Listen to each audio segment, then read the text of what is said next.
Hello friends, welcome to the new episode of my channel. আমি অরিত্র। এখন এই ভিডিওর মধ্যে আমরা কথা বলবো একটা তামিল ফিল্ম নিয়ে, যেটার নাম হচ্ছে এস বলে। এতে বিজয় সেতুপতি লিড চরিত্র প্লে করছে, আর এছাড়া রয়েছে রুক্মিণী বসন্ত এবং যোগী বাবু। তো এই ছবিটা হলে রিলিজ করেছিল, আমাদের এখানে একটাই শো ছিল। তো এই সিনেমাটার একটা গান খুব ভালো হয়েছিল, ঠিক আছে। রুক্মিণী আর বিজয় সেতুপতির মধ্যে একটা রোমান্টিক গান ছিল, উরগেদে উরগেদে বলে। তো ওই গানটা খুব ভালো ছিল। তো আমার ছবিটা থেকে এক্সপেকটেশন ছিল যে দেখবো। তো এখানে হলে যখন এসেছিল, বাজে শো টাইম ছিল মিরাজে, তো আমি দেখতে যেতে পারিনি। তো ফাইনালি অ্যামাজন প্রাইমে চলে এসেছে, তবে হিন্দি ডাবিং এ আসেনি, মানে অরিজিনাল ল্যাঙ্গুয়েজে উইথ ইংলিশ সাবটাইটেলস আপনাদেরকে দেখতে হবে। ছবিটা সবকিছু হতে চাইছে, মানে ছবিটা এই 2.5 ঘন্টার মধ্যে মানে সব রকমের জনারকে টাচ করতে চাইছে। যদি একটাতে স্টিক থাকতো তাহলে একটা বেটার ছবি হতে পারতো। ছবিটা মানে শেষ অব্দি আপনার মনে হবে ছবিটার মধ্যে আছে অনেক কিছু, এবং বিটস এন্ড পিসেসে কিছু জিনিস ওয়ার্কও করছে, কিন্তু স্টিল ছবিটা একটা অ্যাভারেজ ছবি, বিলো অ্যাভারেজ ছবি হয়েছে আর কি। মানে স্ট্রিক্টলি ওয়ান টাইম ওয়াচ আর কি, এরকম হয়েছে। কেন আমি সেটার মধ্যে আসছি, প্রথম গল্পটা বলে দিই একটু ছোট করে। এখানে আমরা দেখতে পাচ্ছি বিজয় সেতুপতি ক্যারেক্টারটা মালয়েশিয়াতে পৌঁছে যায়, এবার এর একটা পাস্ট রয়েছে। এবার এ পৌঁছায় মালয়েশিয়াতে, এবার যোগীবাবুর সাথে দেখা হয়। এবার যোগীবাবু অ্যাকচুয়ালি অন্য একজনকে রিসিভ করতে এসেছিল, তো ওকে আর কি নিয়ে চলে যায়। এটা আমাদেরকে প্রথম সিনেই দেখিয়ে দেয়। এবার যাওয়ার পরবর্তীতে ওখানে ও থাকতে শুরু করে। ওর ক্যারেক্টারটার নাম হচ্ছে বোল্ড কান্নান বলে, বিজয় সেতুপতির নাম। এবার ওর রুক্মিণী বসন্তের সাথে দেখা হয়। এবার রুক্মিণী বসন্তের নিজস্ব অনেক ট্র্যাজেডি আছে, এ আছে, অনেক কিছু প্রবলেমস আছে লাইফে। এবার রুক্মিণী বসন্তের অনেকগুলো টাকার দরকার আছে। এবার এই টাকার জন্য বিজয় সেতুপতি কি কি করে, তারপরে ওরা কিভাবে ফেসে যায়, কি করে, আদৌ ওখান থেকে বেরোতে পারবে কি পারবে না, সেটা নিয়ে পুরো ছবিটা। এবার ছবির মধ্যে কি কি পজিটিভ, প্রথম হচ্ছে যোগী বাবু এবং বিজয় সেতুপতির মধ্যে যে কেমিস্ট্রিটা, সেটা বেস্ট ছবির মধ্যে, ঠিক আছে। অনেক জায়গায় খুব সিলি সিলি কমেডিও আছে, ঠিক আছে, কিন্তু যোগী বাবু এত ভালো অ্যাক্টর এবং বিজয় সেতুপতিও এত ভালো অ্যাক্টর, এবং দুজনের কেমিস্ট্রিটা এতটাই ভালো যে ওরা ওটাকে পুল অফ করে দিয়েছে। তো কমেডিটা কিন্তু অ্যাকচুয়ালি ভালো, ছবিতে এন্টারটেনিং লাগবে আপনাদের। হ্যাঁ, কিছু কিছু জায়গায় ছবিটা স্ট্রেচও করছে, বাট তারপরে আবার ওরা এমন কিছু কমেডি করে দিচ্ছে ওটার জন্য ভালো লাগছে। তো এই কমেডি পোর্শনস গুলো কিন্তু বেশ ভালো।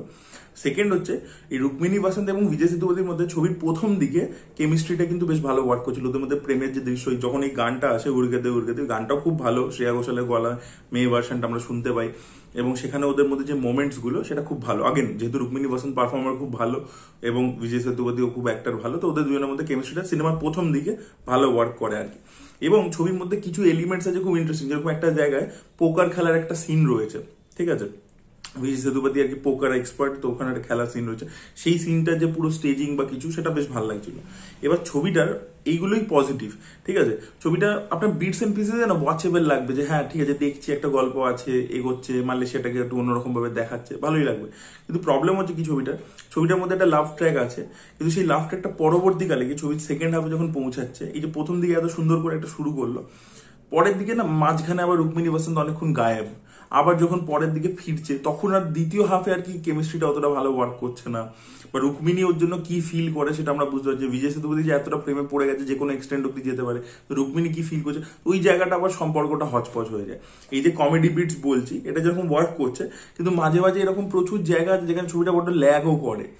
আর ছবিটার মধ্যে সবকিছু করতে গেছে। যদি ধরুন এই ছবিটা খালি গ্যামলিং নিয়ে হতো, আমি ভেবেছিলাম ছবির নাম কি এস, তার মানে ভেবেছিলাম গ্যামলিং নিয়েই হবে, এবং সেইভাবেই একদিকে যাচ্ছিল গল্পটা। কিন্তু গ্যামলিংটা একটা সাবসেট, মানে একটা ছোট্ট একটা সিন, তার পরবর্তীতে আবার একটা নতুন কিছু, এবার একটা হাইস্ট মুভির মতো ব্যাপারটা শুরু হয়, এবং হাইস্টটা এত বোকা বোকা ভাবে দেখিয়েছে, এবং এই বিজয় সেতুপতি কিভাবে এটা খুব এত সহজভাবে পুল অফ করে নিচ্ছে, মানে সেগুলো খুব বোকা বোকা লাগবে আপনাদের দেখতে। এবং খুব যে অ্যাকশন ইত্যাদিও যেগুলো হচ্ছে, সেগুলো যে প্রচন্ড আপনার দেখতে খুব মজা লাগবে, খুব ইনোভেটিভ কিছু অ্যাকশন দেখতে পাচ্ছি।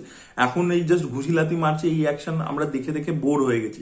তো আর সাউথ ইন্ডিয়ান সিনেমার অ্যাকশনের স্ট্যান্ডার্ড অনেক অনেক বেটার হয়ে গেছে, সেটা তামিল ছবি হোক, তেলেগু ছবি হোক। তো সেখানে অ্যাকশনের দিক থেকেও কোনো নতুন অফারিং নেই, অ্যাকশনগুলো অ্যাকচুয়ালি খুব ব্লান্ট ছবিটার মধ্যে। ভিলেন পাওয়ারফুল নয়, ঠিক আছে, ভিলেনকে যেভাবে দেখায় আমি ভেবেছিলাম ভিলেন কিছু ইন্টারেস্টিং কিছু করবে বা কিছু, পরবর্তীকালে ভিলেন, এখানে দুটো ভিলেন আছে অ্যাকচুয়ালি, তো সেকেন্ড ভিলেনটাও খুব বোকা বোকা। তো ভিলেনের দিকগুলো একদম, আর শেষের দিকে ছবিটা গিয়ে না মানে এই দিকে মানে অনেকগুলো টুইস্ট অ্যান্ড টার্নস আপনাকে দেবে বলে এই দিক ওই দিকে যায়, কিন্তু ওই টুইস্ট অ্যান্ড টার্নস গুলো দেখে না আপনার বোরিংই লাগবে অ্যাকচুয়ালি। মানে ওরা টুইস্ট দিচ্ছে, কিন্তু ততক্ষণে ছবিটা এতটা টাইম নিয়ে নিয়েছে, আর ক্যারেক্টারগুলো যেহেতু অতটা ইন্টারেস্টিং নয়, মানে ভিলেনের ক্যারেক্টারটার মধ্যে তো একটা ইন্টারেস্টিং ক্যারেক্টার হতে হবে, তখন আর কি বিজয় সেতুপতি যাই করছে, এটা করছে ওটা করছে ওভারট্রাম করার জন্য, সেই জায়গাটা তখন দেখতে হচপচ লাগছে, দেখে কোনো মজা আসছে না আর কি। এবং আমি প্রথমবার এরকম কোনো একটা ক্রাইম কমেডি ছবি, বেসিক্যালি এটাকে জনরা ওয়াইজ বলতে গেলে, সেটা দেখতে দেখতে এত বোর ফিল করেছে আমি কোনোদিন হয়নি। ছবিটা প্রচন্ড স্ট্রেচড, বড্ড বড়, ছোট করা যেতে পারতো। এটা যদি পরবর্তীকালে কোনো ইউটিউব চ্যানেলে আসে হিন্দি ডাবে, আমার মনে হয় ওটা কি ওরা রি এডিট করে নেবে, করে ছোট করে দেবে। জানেন তো গোল্ড মাইন এরকম করতো, যে যে ছবি ধরুন তামিলে ফ্লপ, ধরুন আনজান বলে একটা সুরিয়ার ছবি ছিল তামিলে ফ্লপ, ওরা ওটাকে কিনে নিজের মতো রি এডিট করে গোল্ড মাইনে রিলিজ করেছে, টেলিভিশন বা ইউটিউবে সুপার ডুপার হিট আনজান। ঠিক আছে, তো সেরকম ভাবে আমার মনে হয় এটাকে ওরা রি এডিট করতে চলেছে, এবং রি এডিট করলে ওয়ান টাইম ওয়াচেবল ছবি হয়ে যাবে ঠিকঠাক। কিন্তু ছবিটার মধ্যে রসও তো অনেক কিছু আছে, মানে কিছু না কিছু তো হচ্ছে, মানে কমেডি হচ্ছে, রোম্যান্স হচ্ছে, একটা এরকম পোকারের ব্যাপার আছে, একটু অ্যাকশনও হচ্ছে, একটু হাইস্টও হচ্ছে, কিন্তু কোনোটাই নেক্সট লেভেলে যাচ্ছে না আর কি। মানে আর একটা থ্রেডকে ধরেই যে গল্পটা বুনবো সেরকমও কিছু নয়। কখনো ছবিটা এই জোনের মধ্যে যাচ্ছে, কখনো ওই জোনের মধ্যে যাচ্ছে, কখনো সেই জোনের মধ্যে যাচ্ছে, জোনগুলো চেঞ্জ করছে, এবং টোনাল শিফটটাও বড্ড জারি। ঠিক আছে, একটা কমেডি সিন হতে হতে পরের সিনটা একটা খুব ইমোশনাল সিন হয়ে যাচ্ছে, আর ইমোশনগুলো একদম ফিল করা যায় না। ইমোশনটা পরের দিকে একদমই, মানে ছবির মাঝে বা পরের দিকে একদম, প্রথম দিকটা খুব ভালো লাগছিল, কিন্তু পরের দিকটা একেবারে মানে ইমোশনালি ইনার্ট ছবিটা। তো ইমোশন ওয়ার্ক করছে না, স্ট্রেচড মনে হচ্ছে, টুইস্ট গুলো শেষের দিকে গিয়ে ওয়ার্ক করছে না, কারণ ভিলেন পাওয়ারফুল নয়, বিজয় সেতুপতি কোনো চ্যালেঞ্জই ফেস করছে না। তো সেইগুলো না মানে মিলিয়ে ছবিটা ব্লান্ট হয়ে যায় আর কি। মোস্ট অফ দ্য পার্টস আমার তো ব্লান্টই লেগেছে।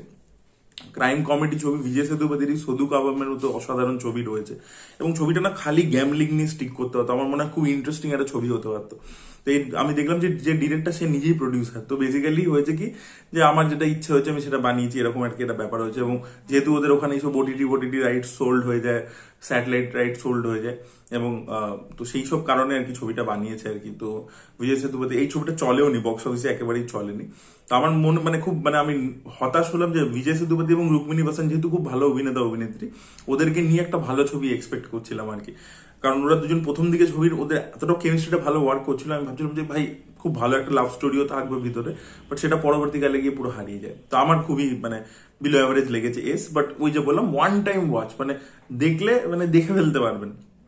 কিছু কিছু জায়গায় বিটস এন্ড পিসেস বোরিংও লাগবে, মনে হবে স্কিপ করে যাই, ওরকম ফিল হবে আর কি। সেটাই বলার ছিল। That was it guys. আপনারা যদি দেখে যান আপনাদের মতামত অবশ্যই কমেন্টে জানাবেন। Thank you so much, bye by.